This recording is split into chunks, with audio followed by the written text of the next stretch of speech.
সম্মানিত ভিউয়ার্স, আসসালামু আলাইকুম ওয়া রাহমাতুল্লাহি ওয়া বারাকাতুহু। আশা করি সবাই আল্লাহর অশেষ রহমতে ভালো আছেন, সুস্থ আছেন। এই চ্যানেলে আর একটি নতুন গুরুত্বপূর্ণ ভিডিওতে আপনাদের সবাইকে স্বাগতম। আজকে আলোচনা করব ইএফটিতে এমপিও পরিশোধ শুরু, পেলেন 209 শিক্ষক কর্মচারী।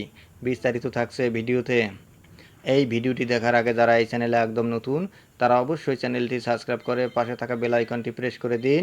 আর যারা ইতিমধ্যে সাবস্ক্রাইব করেছেন তাদেরকে জানাই অসংখ্য ধন্যবাদ। ইএফটিতে এমপিও পরিশোধ শুরু, পেলেন 209 শিক্ষক কর্মচারী।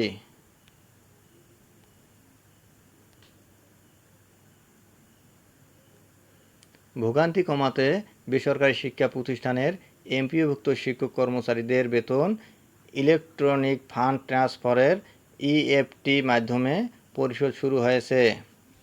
প্রথম পর্যায়ে 9টি শিক্ষা প্রতিষ্ঠানের 209 জন শিক্ষক কর্মচারী ইএফটিতে সেপ্টেম্বর মাসের এমপিওর টাকা পেয়েছেন। গতকাল রবিবার প্রকাশিত এক বিজ্ঞপ্তিতে এই তথ্য জানিয়েছে মাধ্যমিক ও উচ্চশিক্ষা অধিদপ্তর।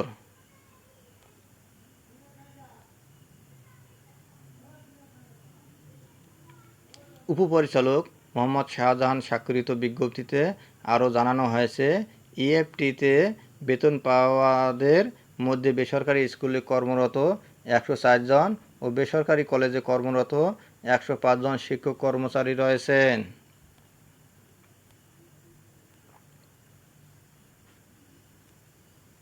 অধিদপ্তর জানিয়েছে, অন্যান্য শিক্ষক কর্মচারীদের সেপ্টেম্বর মাসের এমপিওর 8টি চেক গত 3 অক্টোবর ব্যাংকে হস্তান্তর করা হয়েছে। স্মারক নং এত 3-4 তারিখ 3-10-2024।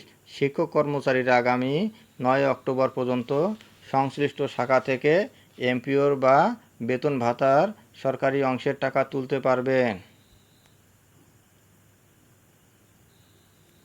এদিকে মাদ্রাসা শিক্ষা অধিদপ্তরের অর্থ শাখার উপপরিচালক মোহাম্মদ আবুল বাশার বিষয়টি নিশ্চিত করে দ্য ডেইলি ক্যাম্পাসকে জানান, মাদ্রাসার শিক্ষক কর্মচারীরা যাতে খুব সহজেই মাসের 1 তারিখে বেতন ভাতা পান সেজন্য তাদের এমপিওর ইএফটিতে পাঠানোর উদ্যোগ নেওয়া হয়েছে। ধন্যবাদ জানিয়ে বিদায় নেওয়ার আগে আবার অনুরোধ জানাই, যদি ভিডিওটি ভালো লাগে এবং সর্বশেষ শিক্ষামূলক আপডেট ভিডিও পেতে চান তাহলে অবশ্যই চ্যানেলটি সাবস্ক্রাইব করুন। ধন্যবাদ সবাইকে।